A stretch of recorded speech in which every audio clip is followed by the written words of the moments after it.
Greetings folks, welcome back to the channel. And in case I don't say it enough, and I probably don't, I appreciate you all for coming out and watching my videos and supporting the channel.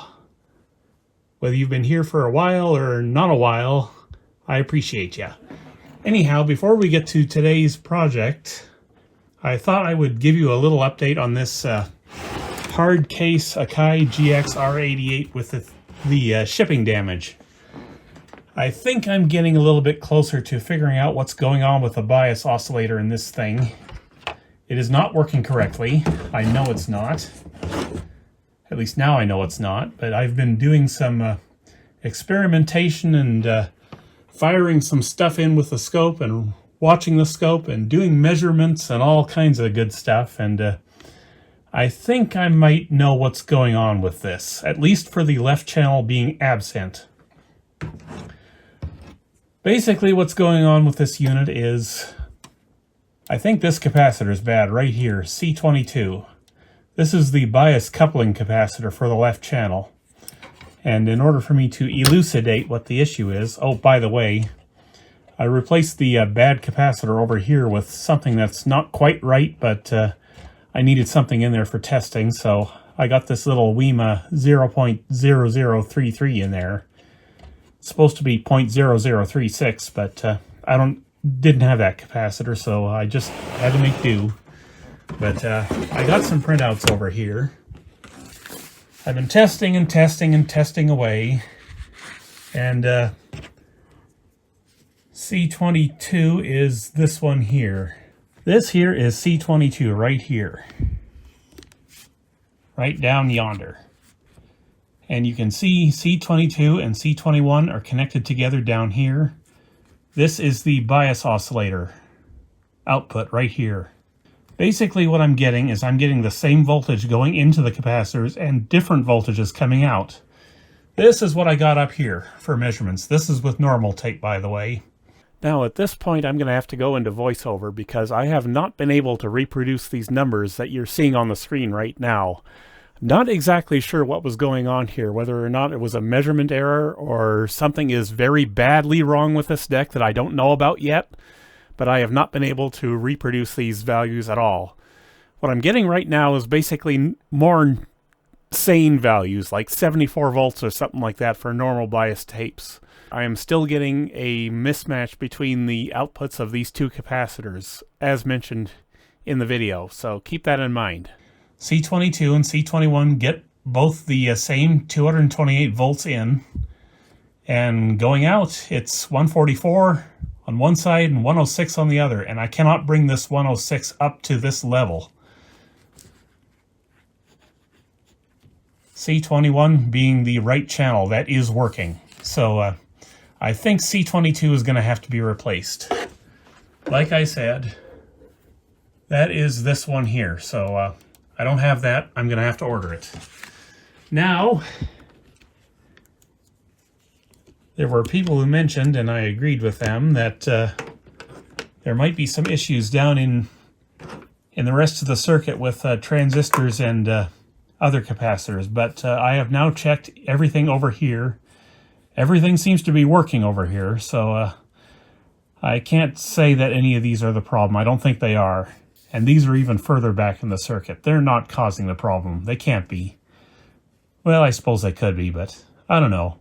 I may order some new transistors for these 6 locations. They're all the same part, but we'll see. I do want to get all 4 of these capacitors, though, these ones over here, because they're the same type that failed up over in here. That's the one that failed. You can see them right there. They're all these blue film capacitors, and I think I'm going to recap those. That's not all I'm going to recap, though. I'm going to recap everything up here on the bias oscillator, which is this area, and probably the record amplifier input, which is all this area back here. Nothing over here measures bad, but while I'm in there, I might as well do it, because I got to pull this board out again to fix whatever the heck is going on there. And I've measured also the erase head outputs. They're fine. No issues there. I mean, I kind of knew they were working anyway because the deck was erasing tapes as it was trying to record, but we'll get further into this. I got all these readings over here. This is the issue with the deck not sounding good with what it was actually recording. It's basically underbiasing every tape type. Like you'll see down here, IC4, you've got all these readings up here they want you to get for the bias oscillator, and I got all those. Well, I didn't bother with chrome, but I just did normal and metal. IC4 normal, pin 2, 4.71 volts. It's supposed to be 5.4 volts. Pins 3 and 4, 2.9. That is correct. Pin 6, 5.4 volts. We're getting 4.71. That's under volting right there. And pin 8, 7.1 volts, 6.21. So across the board, voltages are down except for pins 3 and 4, which is the supply to the chip. So it should be getting the same 5.4 volts on pins, what is it here? Pins 2 and pin 6. And those are both clearly not correct. And it's the same thing over here with metal. Let's see. Should be getting 5.8 volts, and we still get 4.71 there. Don't know why yet. Same voltages for normal as metal for pins 3 and 4. Those are correct. Pins 6 and 7 should be 5.8 volts, and we're still getting 4.71 and 4.72. So I'm thinking this voltage here is just not proper. So anyhow, pin 8, we're supposed to get 18.4 volts out of that chip, and we only get 14.75, which is not correct. So that's that. Let's see. I measured these as well. These voltages are all improper, but I think this is a result of these voltages being improper. So I'll have to look into this part of it further, but I'm hoping the recap alone takes care of all this stuff. But just in case, I'll have to figure out why the incoming voltage at pin 2 here is so low. I don't know exactly why it would be low, but I do have more printouts here. See, this is where the 2.9 volts comes in, and you can see there's 3 transistors here that act on the signal. So I'm thinking maybe I should plan for replacing these as well. The resistors won't be bad. They never are. At least they shouldn't be. Bias 1 is normal tape. Bias 2 is chrome. And bias 3 would probably be metal, I'm sure. But I don't know. All these voltages were good, weren't they? 2.9 volts. That's exactly what we should have gotten there. Okay, so these are working. So what is going on with pin 2 coming out to 5.4 volts, or not 5.4? That's what it should be. It is 4.71 volts, and it's not changing. Why is it not changing? Well, I measured this capacitor, and it looks bad in circuit. It measures only 2 picofarads, so I'm going to change that one for sure. And then there's another one here. This one, that one measured good, but I will change that. Don't really see any more capacitors here that could be causing this, so maybe I should plan for an IC4 replacement as well. VR7, didn't check that. VR8, didn't check that. I think those are just adjustments for chrome and metal bias. At least that's, yeah, that's what it says here. Chrome for this one, metal for this one. But of course those would be off too if the originating output from this is insufficient. So, yeah, I'll have to see what IC4 is. Oh, there it is, LA6458. I don't know if I can find that or not, but I'm getting ready to do a capacitor order for the ZX-9 now, so makes sense to kind of get all these parts while I'm doing that, as it were. We are about to enter a new acoustic dimension, I guess. Or descend into one, or ascend to one, I don't know. We'll find out, I guess. I'm not sure if I'll be able to get a recording test done on this deck just yet, because I forgot somehow that the relay that's used to go between record and playback in this deck is incompatible with the ones I've got on hand, so if the relay doesn't work, I won't be able to get this to record just yet, but we'll get it up and running anyway. I do have a belt here for it from Fix Your Audio. That's the one I went with, so hopefully it's the right one. I think it is, but before we do that, I got a new toy.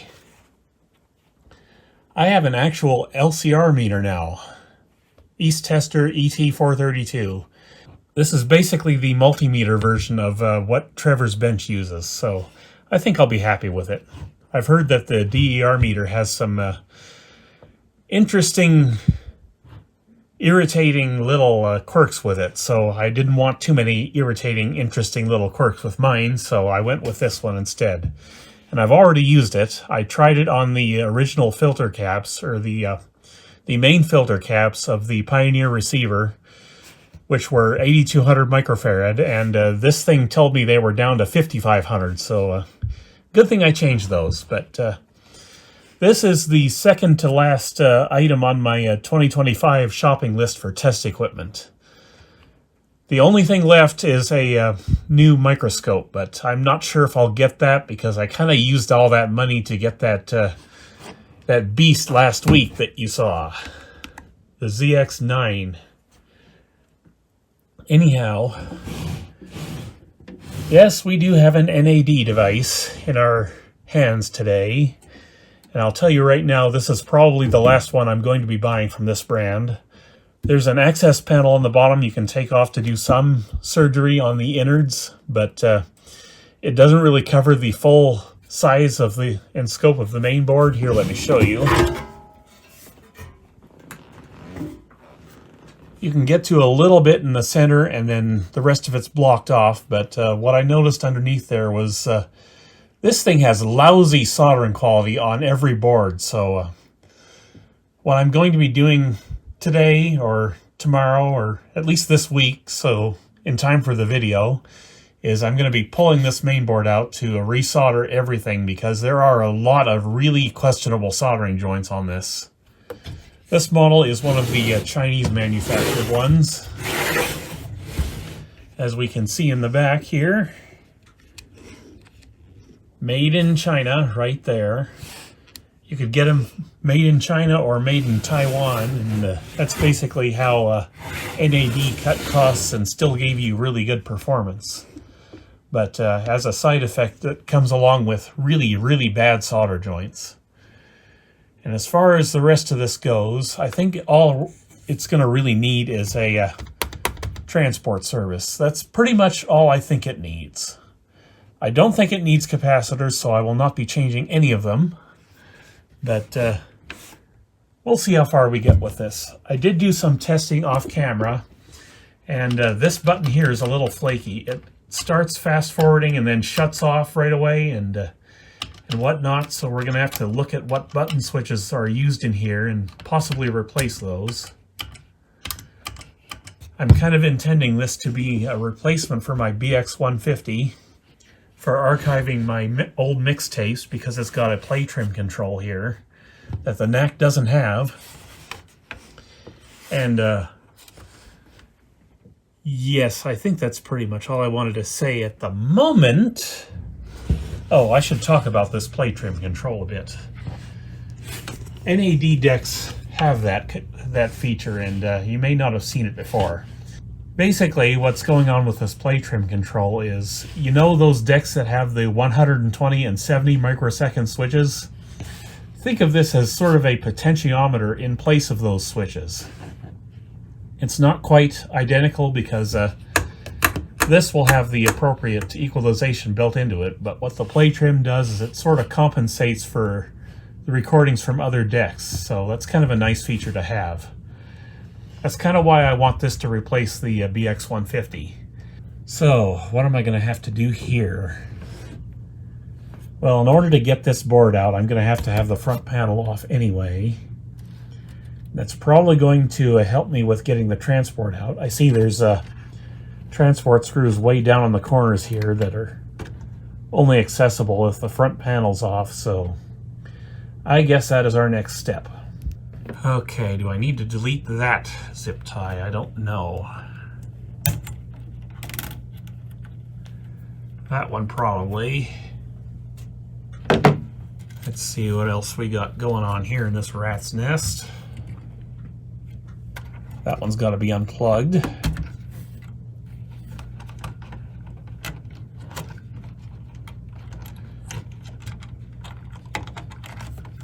And I should mention while I'm doing this, I didn't mention it during the video last week, but there is a plan to fast track the ZX9 in case it becomes obvious that I won't reach the 10,000 subscriber mark in any reasonable amount of time.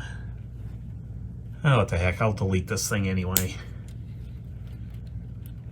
I just haven't figured out what the reasonable time frame would be yet for such a thing. Maybe it's Christmas this year, maybe it's Christmas next year. I do not know. I'll have to think about that some more.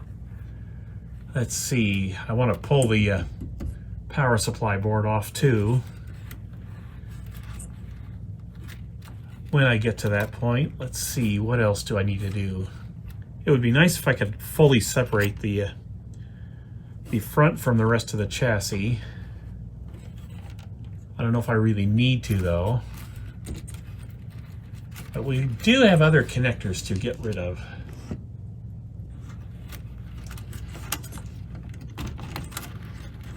And we're going to have to do a motor service on this one too for the Capstan motor, because I noticed this one is loud when it works.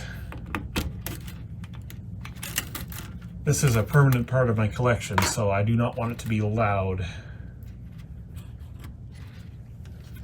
But yes, I know some people have suggested that I go after the 6300 from NAD, but fair disclosure, I have not found one of those things for any kind of a reasonable price. And now that I've got the ZX9, there's just no interest anymore. So probably not going to be adding one of those to the collection. I think I've maybe found one in the last 2 or 3 years to buy on eBay. And that's about it. So NAD probably not going too far beyond this one right here. They've only got the 1.3 head deck anyway, so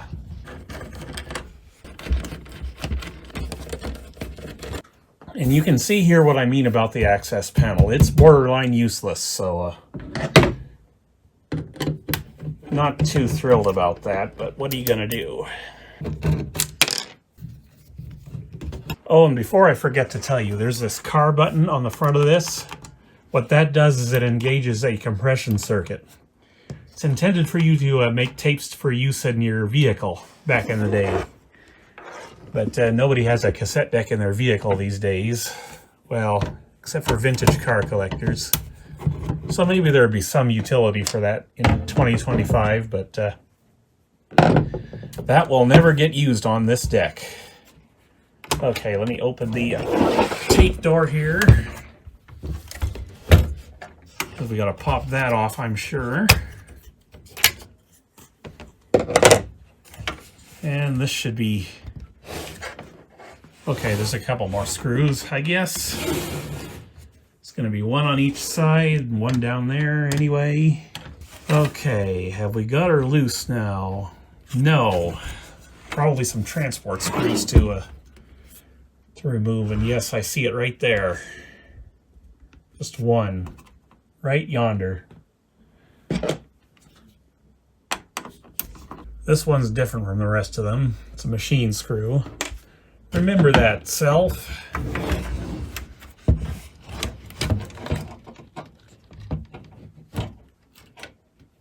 Let's see what else is still connected here.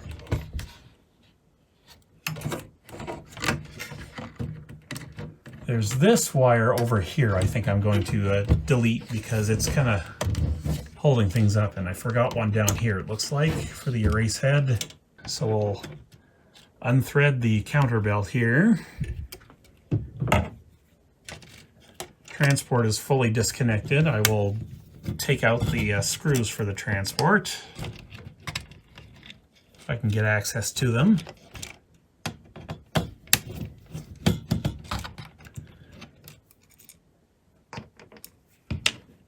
Okay, we got this type of screw up top and this type of screw on the bottom.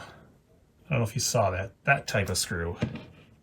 But anyway, I just wanted to clarify, if you guys are new to cassette decks and you want a good tape deck, just want something that'll get the job done, you could do worse than one of these. This will probably match the BX-150 for recording quality. It would surprise me if it didn't, actually, because NAD was actually pretty good at that, hitting Nakamichi where it hurt. I've got a linkage to disconnect, it looks like. And if you absolutely must have a 3-header, Aiwa. Trust me on this. Aiwa would love to see you buy an Aiwa, because mine have been excellent. Let's see if I can get this disconnected. Like when modified my Carver TD-1700 up there, it's every bit as good as my XK007, which is a real special Aiwa. And I only paid $200 for that Carver.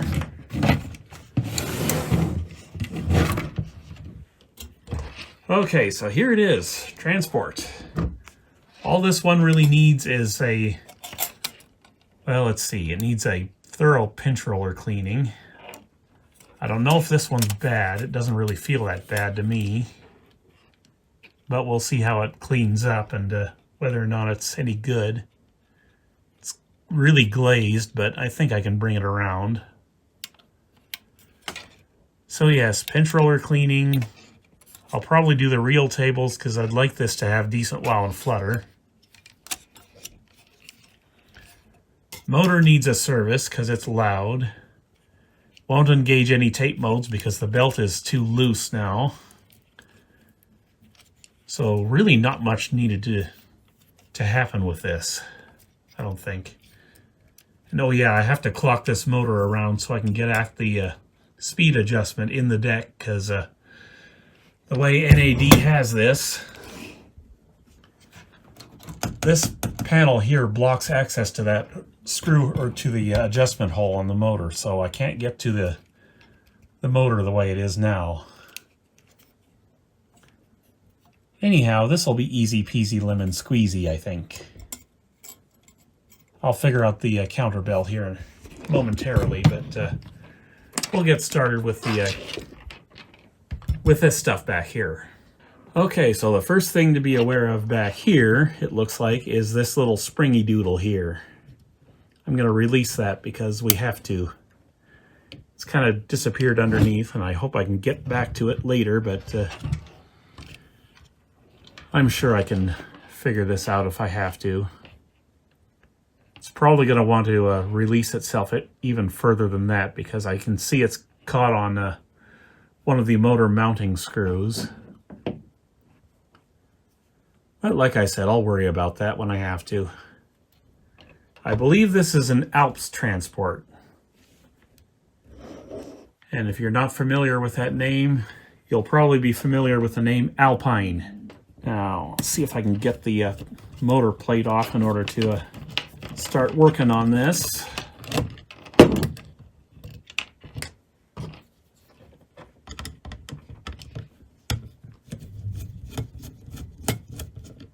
The spring's probably going to go flying. Extra long screw there. Do I have any more to remove? I don't see any more now, but there is one somewhere. It's probably going to be under this plate back here, and the door is trying to fall off now because I just removed that one screw.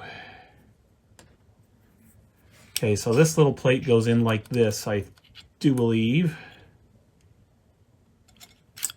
So I'm just going to remove the door. If I can, I don't know. Yep, I can. Released a whole bunch of springs doing that, including this one down here.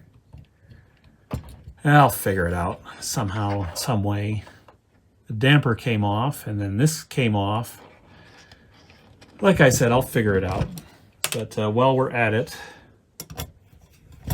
I'll just remove the beauty plate, because that's got to come off anyway. There's a gear drive setup in here for the reel tables, I think. We'll find out for sure.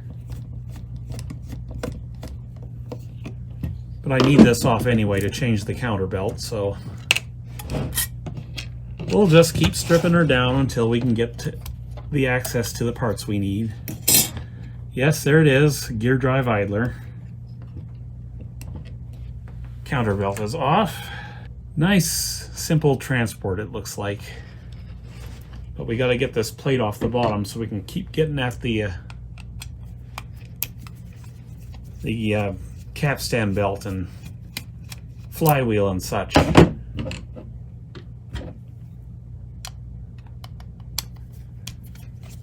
I wanted an easy deck to do this week because that Akai GX-R88 was such a monster to work with.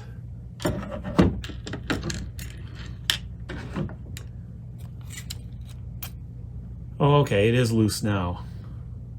Maybe I didn't need to pull this off, but I did. It's fine. I'll put it back.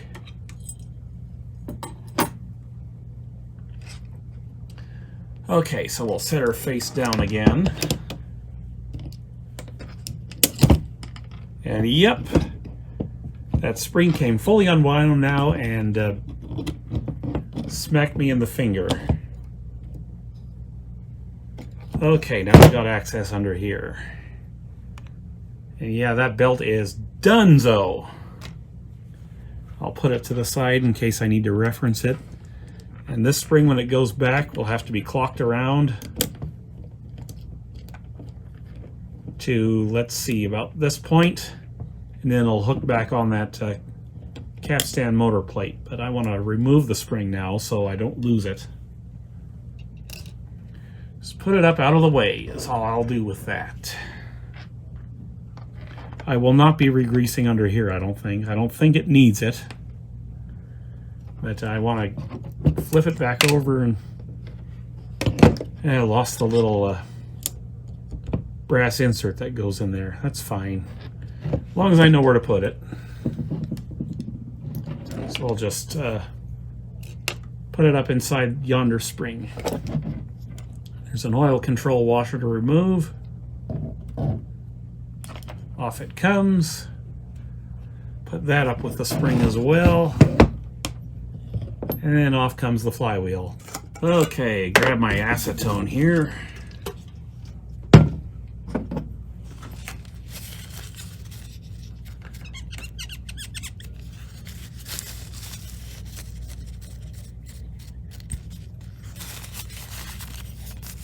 Just a little bit of cleanup. It's not real dirty back here, so I don't have to spend too much time with this today. Okay, where's my syringe full of compressor oil? Here's my syringe full of compressor oil. One little drop in there. I don't think this one's going to need much. Little bit in the front bearing and that should do her.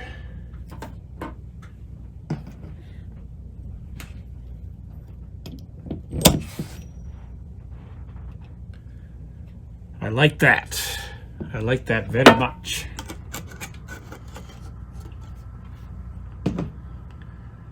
So I will put the oil keeper back on now.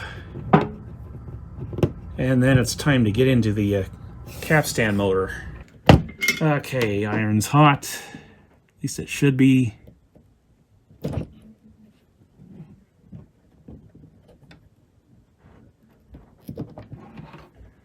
We are making progress. Just 2 screws on this, I guess, so I hope I can clock this the way I want to. The mu metal is loose, but that's no big deal. We don't have to worry about that. Just get it in my feeler gauges here so I can put the pulley back on properly.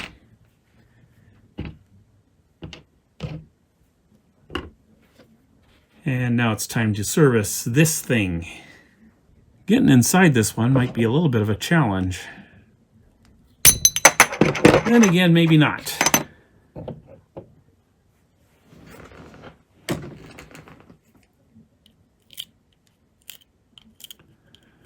I like to reuse these Capstan motors whenever I can, because replacements that are of decent quality are hard to come by, but I think once this one's got new oil in the front and rear bearings, it should be okay. If I can even get it out of there. If I can even get access to the front and rear bearings, that is. Well, the front bearings are going to be easy. It's just the rear bearings that are usually the pain on this one. So I think I'm going to use this little doohickey here to tell myself exactly where the motor needs to be clocked at in order to get it back together properly. I don't know if I have to desolder this transistor here or not. Should at least make a mark here somewhere to indicate where the grounding lead goes, so I will do that.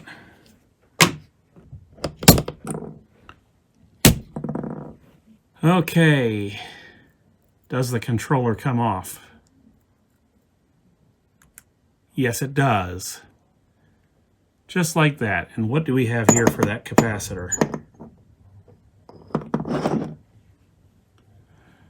This is 4.7 microfarads at 35 volts. Good grief. But I happen to know that this is not getting 35 volts. It's a Unicon capacitor. So where be me tweezers at? This is probably going to be high ESR because it's a very small capacitator. So let's see.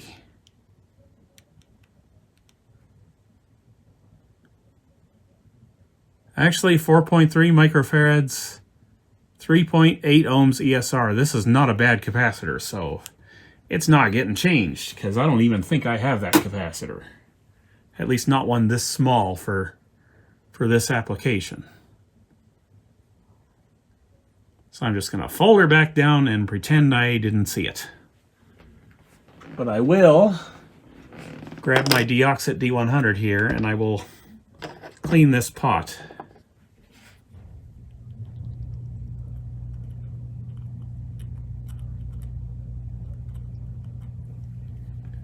It's going to need adjustment anyway, so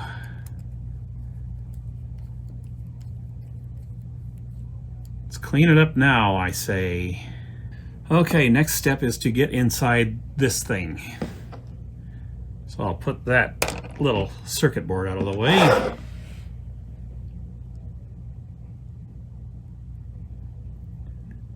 This is going to be hard to mark so I can get back into it, or get it back together in the right polarity.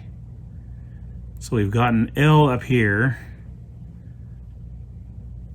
So I think what I'm going to do is I'm going to grab my marker again. And I'm going to go L right there. So I know exactly where to put that. That means it's time to get inside this, so we'll straighten the swages here if we can. Sorry, I'm probably not getting this on camera too well. Okay, will this come apart now? Probably not, but we'll give it a shot. No. It ain't ready for that yet. All right, folks, this has been one of the worst motors to get into I've ever experienced, but I managed to do it. My little L mark wore off, so I had to scribe one in there instead, so whatever, it is what it is. It's ready to come apart now.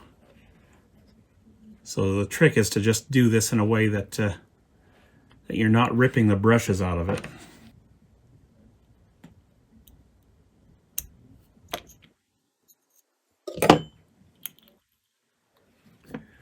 Like I said, we'll get her done.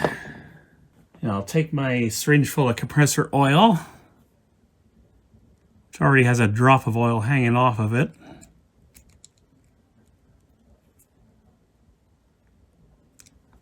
I'll just get that in there.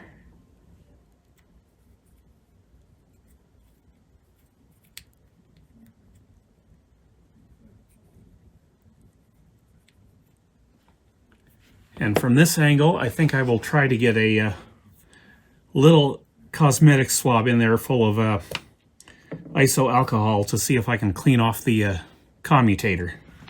Get a little drop of oil there in here. I already did it, but it was off camera, so just kind of pretending I'm doing it again.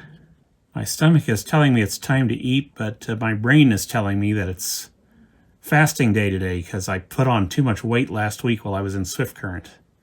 And you would not believe what I found in Swift Current. So I'm going to put it up on screen right here. I found a vintage Rockola 454, I think it is. Jukebox. I've always wanted a jukebox, but currently have no room for one, so I didn't buy that one. Okay, now before I lock this down and swage that back on, I'm going to get the bench power supply over here to see how well this runs. Doesn't matter which of these terminals I clip onto right now. We'll get the polarity right eventually. It's just, these are tiny little terminals here. So let me turn the supply up.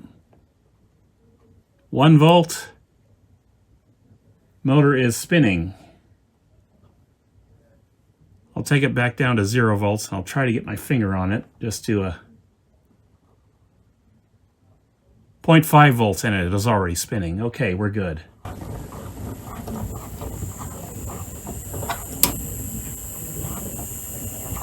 Up at 8 volts now. Running well, nice and quiet, 0.015 amperes.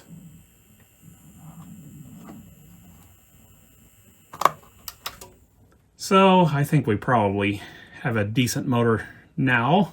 And I can finish putting it together and put the back of this thing together. Then we can get started on the front. Okay, I'm just getting ready to put the motor and stuff back together. I did clock it around to hopefully give me better access to this adjustment, but I don't know if these terminals are going to interfere or not, so I guess we'll have to see. But I just wanted to show you, this deck has a belt installation post, like these decks sometimes do. I'll just get my new belt out, and I'll just show you where it is on this one. We'll thread it around the flywheel. A lot of decks have these little posts, but some don't. This one does. This one is just down here. Like right there. Now you put your plate back on, and then you can hook onto the belt and slip it onto the pulley once it's in place. Just figured I'd give you guys a little bit of an update on the Yamaha KX-1000 here. It's got a tape door now, thanks to the Nakamichi BX1. It does work. You have to switch over the mounting plates, but it does work. As you can see, there's a little bit of a gap down here below, but I'm not too concerned about that. I'm just concerned with the fact that it now looks a little bit better than the way it did. Well, folks, the back of this thing is back together. Wasn't fun dealing with this stupid little spring here, but I managed. But there is potentially another problem here. I'll see if I can prop this up in a way that I can show you. See this? The brakes are not engaged. They should be. I don't know what's going on here. It acts like it's kind of frozen up, but I don't know what the issue is. Right now it's in stop mode. There's only one solenoid to engage this whole transport. I can spin this all I want back here. Wait, I was spinning it the wrong way, I think. But yes, I can spin this all I want.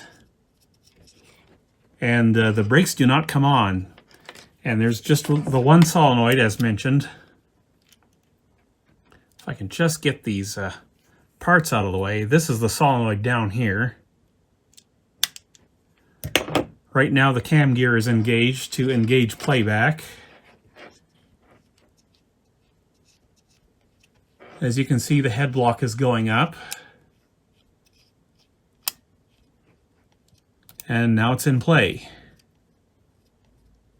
I don't know what's going on here with these brakes though.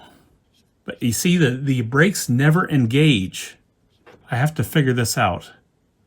I might have to take this all the way back apart in order to even do that, but I think I will do that off camera and let you know what I find, I guess. Okay folks, here's what I found out. I decided to throw this thing, or not throw this thing, I decided to reconnect this to the rest of the deck and fire it up for testing using a clear blank shell, empty shell, and the brakes are actually working. I don't fully understand what they're doing here, but the brakes do work properly, and I just don't know what else to say about this. So I think we'll just continue on here, because I don't want to strip this down to a point where I can actually figure out what the heck the brakes are doing on this thing. So we're just going to continue, I guess. So I guess we'll do the front of the transport now. I don't think there's too much to do up front here.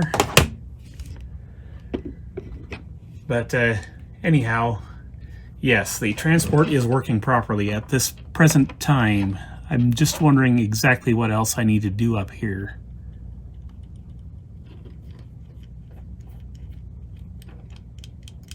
I don't think the reel tables actually need any lube even, so I think I'm going to even leave those alone and just see if I can get some lube down into the reel motor. I may have to dismount it for that on this particular deck, because I don't really see a good way to get my syringe in there. So we'll just do that. We'll just do a basic service on this particular transport. I believe the Harman Kardon underneath my table here also uses an Alps transport, so maybe we'll get into it a little further at that point, but given the fact that I'm not feeling well today, I'd just rather not go any further with this deck than it actually needs.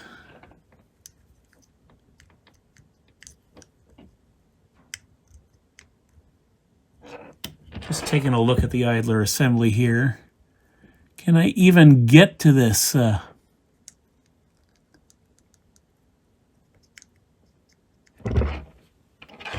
motor shaft in order to lube it? I don't think I can, actually. I'm going to have to pull this gear off the top here, I think. So let me see if I can find my feeler gauges again. Where did I put them?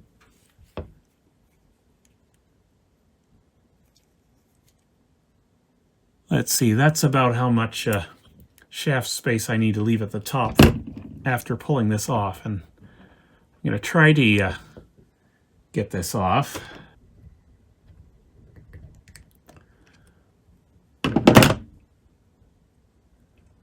Okay, that pushed it up to a point where I can actually get in there and lube the motor shaft. So I'll just hold it with my thumbnail like so. And I'll get my syringe in there.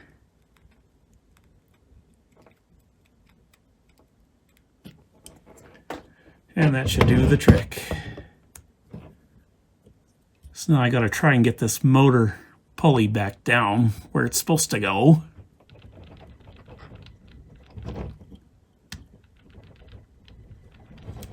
Trying not to push down so hard that I completely move this past the point where I wanted it.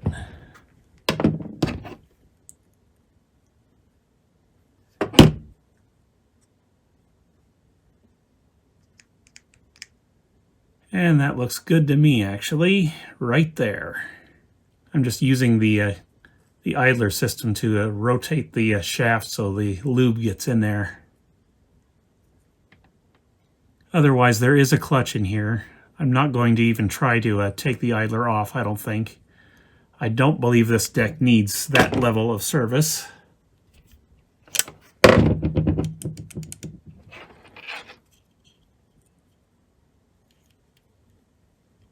Okay, I do believe I'm happy with that. Okay, folks, I have decided we're going to do the reel tables anyway.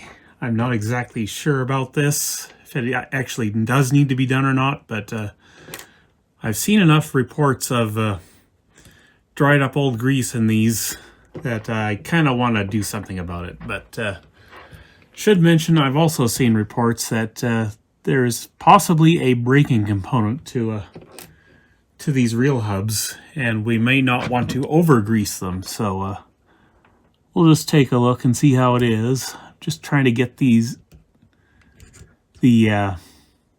split washer off this thing.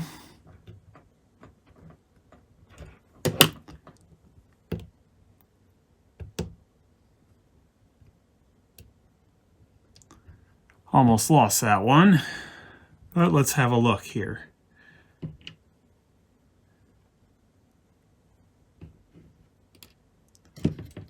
First the cap, then the spring rolls away. Okay, there's a magnet here. Interesting.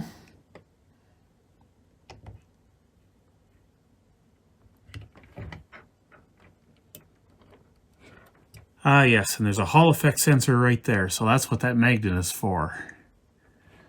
So the question is, what would we need to... Oh, that's really... Yeah, that's really bad grease in there, so we do need to do this. So let me figure this out, and we'll see what we can do to re-grease. Tips of Q.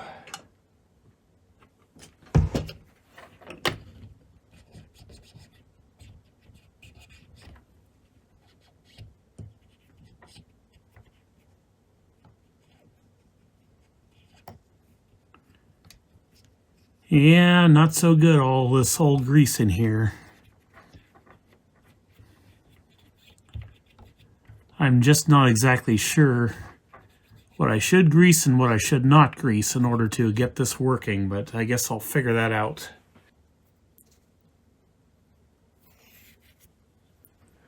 Okay, so to prevent over-greasing, or trying to prevent over-greasing, I'm just going to block off the shaft hole here. I will leave a little bit of grease around the side here. It looks like there's a washer down in there yet, but hopefully that'll get it and not over-grease it. It seems all right to me. But yes, I'm glad I'm doing this, because we wouldn't have wanted to leave that level of bad grease inside this thing the way it was.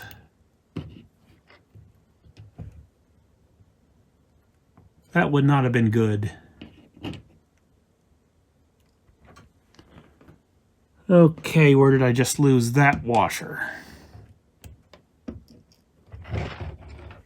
Oh, it's right there. Good. Gotta watch it with these little split washers, man.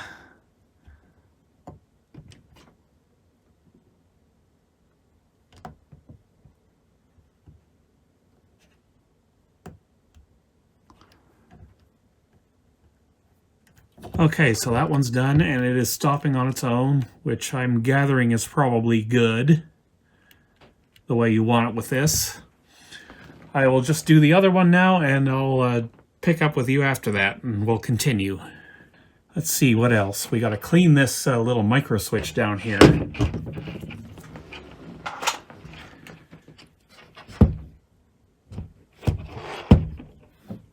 I think I will just go in with Deoxit D100L.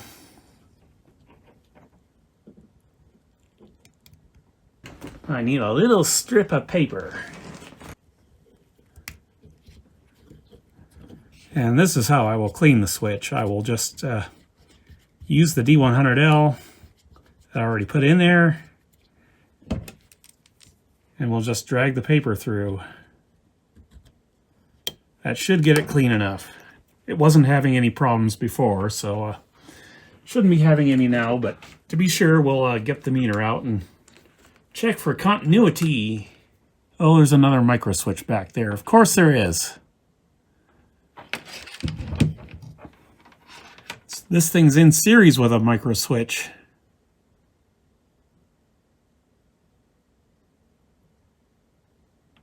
Okay, 0.6 ohms, I'm good with that, but how the heck am I going to access this other switch? It's down in there. For Pete's sake. Well, thankfully there's a needle applicator on the D100L, so I think what I'm going to do is I'm just going to get the D100L in there, and I'll just actuate the switch manually. Sorry you can't see this, but it's just impossible to show. Time for ye old roller of pinching, because this one does need service. It is very dirty, very nasty, very possibly in need of replacement. Now we've got a 2-spring setup here. There's the little one that's on the pinch roller itself, and then there's this one over on the shaft that holds yonder pinch roller in place. And I'm just checking how this is set up. So I'm kind of wondering what the best way is to get this off. Is it just clipped in? It looks like it's clipped in. But I think the way they have this is you have to take this post off to get at any of the pinch roller.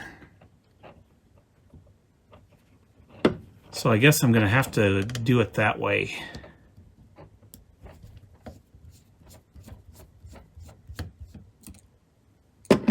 So I'll take that spring loose. Or take that post loose, I mean, and there's going to be spring tension. Okay, and there we go. There's the spring.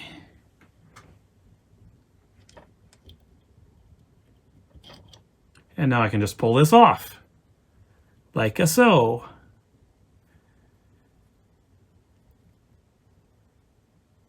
Okay, I see the spring that goes through the arm is this one that's attached to the actual pinch roller. Okay, good to know. I should be able to get this back in properly. It looks like, give me something to point with. This little side of the spring here comes up and goes against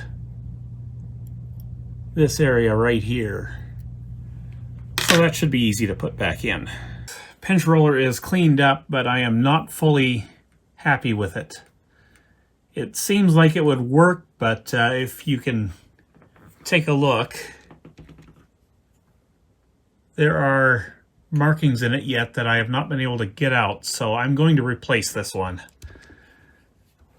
I will keep this one as a possible spare, but I don't think I want this in this deck.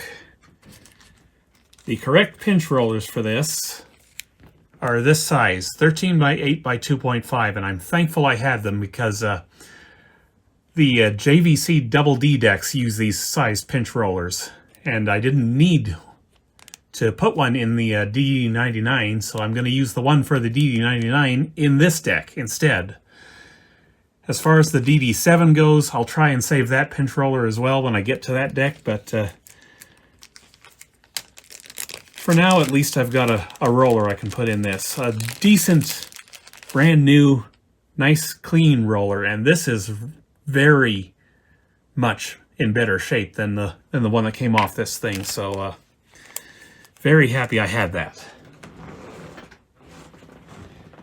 Anyway, so let me continue reassembly here. I'll use Molykote to lubricate the new pinch roller, and it'll be good. Okay, so there's a little bit of a trick to getting this pinch roller assembly back in. It's not the easiest thing, but basically the easiest way to do it is to reinstall this black dojangler post here, and then clip the pinch roller back down afterwards. At least that's the only way I was able to get that spring back in the right position back on the bottom there. But it seems like everything's okay now, so just about ready to put this back together, I think. I'm not sure. And before I do actually put this back together, I'll give you another look at the Capstan motor plate so you can see how it mounts. It just clips in on this side over here, and then it just sort of drops in place. And I think it's in correctly right now. I did get this spring back in the right position, so that should be okay.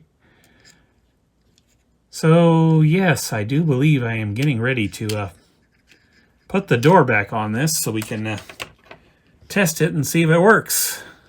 Okay, before I forget, we haven't picked a counter belt for this thing yet. So what's the old one? Well, it's a 0.7, so I will go with a 0.7, and it's going to be stretched, mind you, but this one is 123.7, call it 124 times 2, 248, I think. I believe that's right. Yes, 248. We'll deduct or divide by 1.07 to get the number for the replacement. So we're looking for 230 or 231, about somewhere around there. I hope I have one. I ordered some more 0.7 belts, but they have not arrived. And I'm kind of worried about that now because I ordered them a long time ago. So what's this one?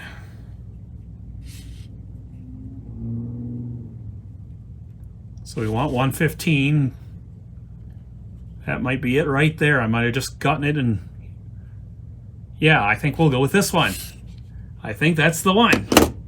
So let me drape it over the take-up reel so I don't misplace it or get it confused with the old belt or anything like that.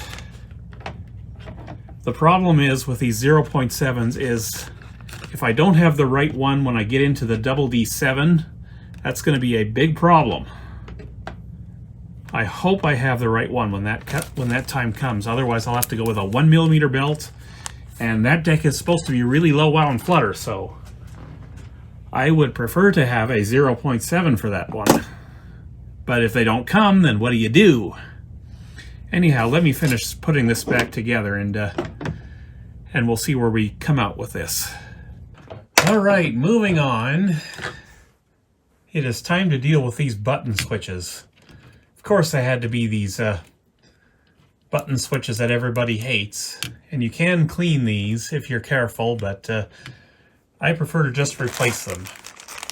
I got a whole big lot of these switches here. I got them in two flavors. I've got the 4-pin kind in green, and I've got the 2-pin kind in blue, so I can tell them apart. These are easy to find. You can get them off eBay for dirt cheap, so it's really no point trying to reuse the old ones when you can get them that cheap. So that's what I will do now, is I will probably disconnect this board so I can work on it easier. Just connects down way back in here, all the way back over here. Have to deplug this anyway to get at the main board for resoldering, but that's that. Now I will desolder this wire here and get to work replacing all these switches. Okay, so I just got the button switches done, and I thought I would show you my little trick here to clean up this board a little quicker. First, Kim wipe. Second, toothbrush. Third, iso alcohol. Now we just grab yonder toothbrush and scrub away.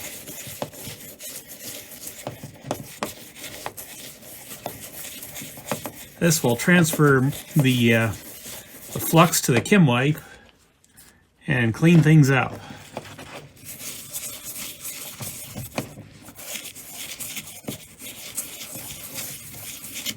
Much easier than Q-tips and much less garbage left behind. I got a nasty Kim wipe now. Anyhow, that's just about all clean. Here's the new button switches. Nice new green button switches. Hopefully it'll like this. I think it will. Okay, the deck is pretty well done, I think. Took me like 2 hours to reflow that whole board back there and this board up here and all that other stuff, but I think I'm good now. What I'm not good with is this here solder station. It's lost the ability to thermally regulate the temperature of the iron. I don't know what's going on with it, but after a random amount of time, all of a sudden I'll hear a couple of pops or something like that, like thermal expansion type pops, and I'll look over at this thing and the temperature over here is climbing out of control. It stops doing that when you hit one of these up-down buttons here. So I think it's got something to do with the controller in here, but it did that twice today while I was trying to solder over all that stuff there. So I'm really not very thrilled with this solder station. First we had the issues with the SMD tweezers right out of the box, and now this thing can't regulate itself. So I am very unhappy with this solder station and kind of wish I'd been able to wait for the good stuff to come in budget, because this is not getting it done. So I'm probably going to be switching over to that Seek 1 station here pretty soon, because at least that has an accelerometer so that can go to sleep and wake up. But not pleased with that. But enough about that. We're getting back to the tape deck here, and we're going to see if it works properly now. I have audio connected, so should be good to go. I won't put all this stuff back in until I know it works, but let's just see what happens.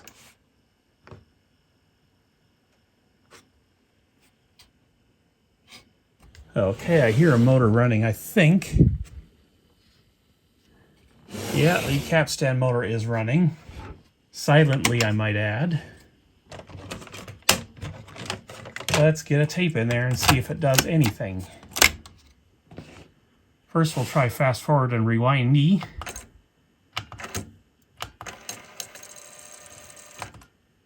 Okay, that's still a problem. And this is overshooting. See how slow it waited to stop? Maybe this is still in need of issues, or still in need of fixing here. How about the car button? Yes, that works. So it's not going to be the buttons at fault here.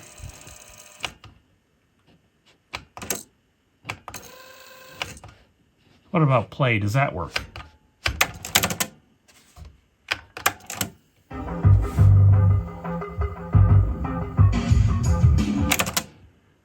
It works, but it doesn't want to.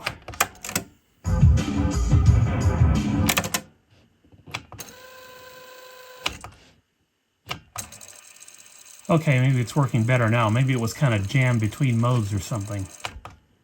Oh no, it's still doing weird stuff around that reel there.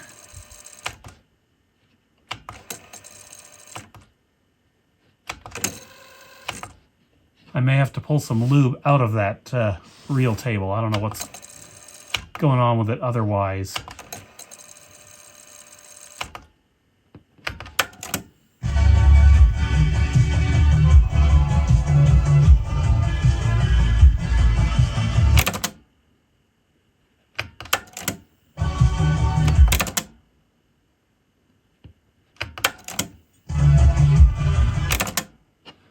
It does shut off right away when you hit stop from play. Still, I'm not satisfied with that.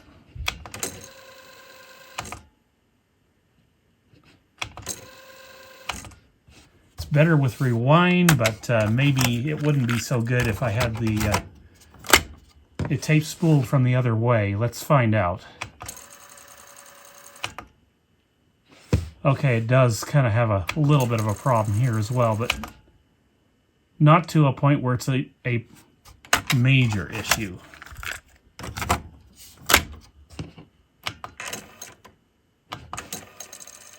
And sometimes it just doesn't want to stay running.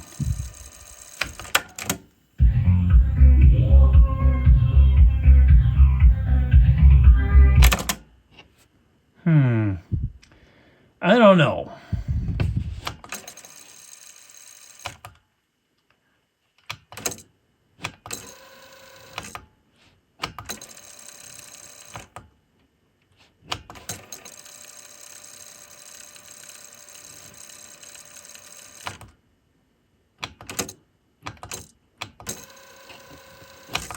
This thing seems all kinds of flaky.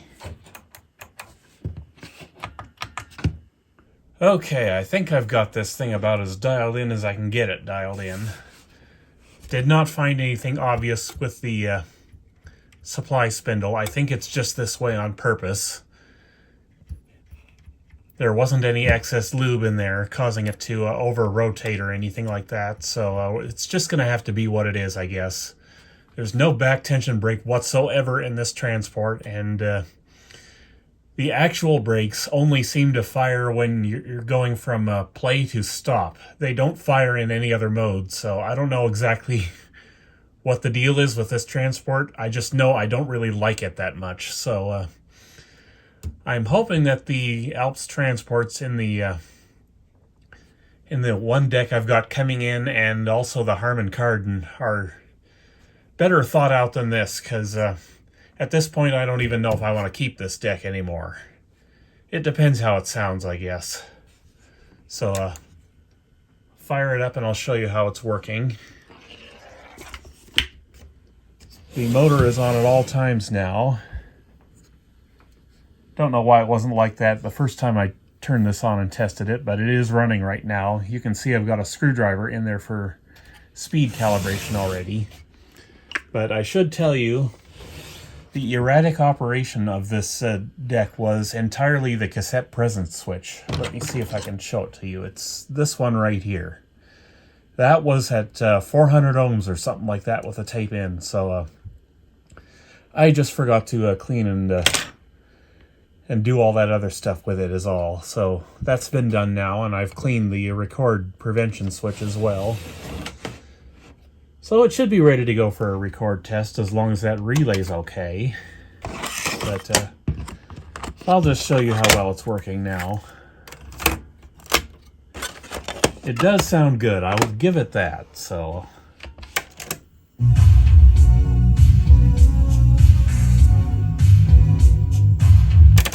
It's running a little fast, but what are you gonna do? Yeah, see, it's still over-rotating. But that just seems to be the way it's designed.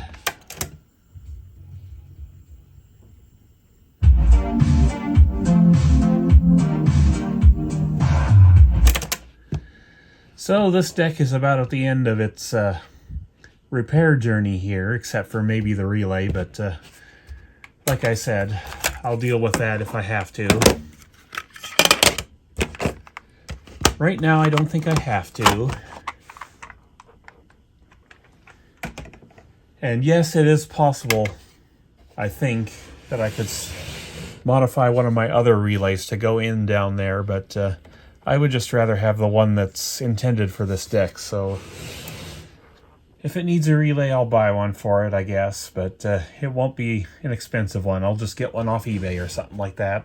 Okay, getting ready to do the speed calibration on this deck. I'm just putting in my double D99 calibration tape right now.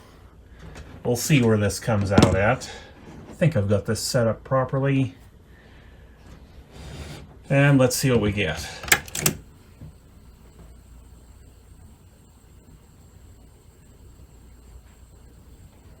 Speed is too high. Let's see if I can tweak that down. That's the wrong way.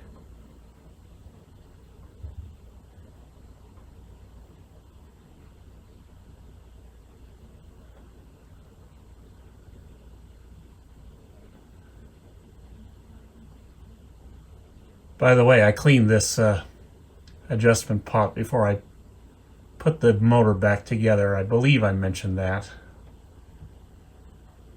Maybe I didn't.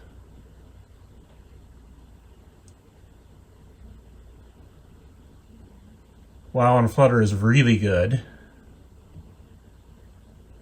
It's on par with the BX-150, but I don't know that I want to part with the BX-150 though, considering I am not that thrilled with this transport.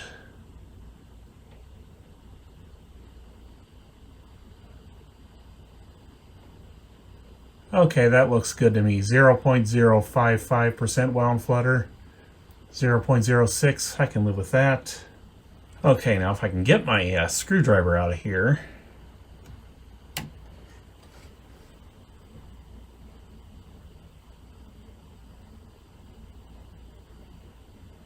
Okay, I'm good right there. Let's shut her off. And I will do azimuth calibration off camera and playback levels and all the other stuff it needs. I don't think it needs much more than that. And I'll see you in the next video. Take care.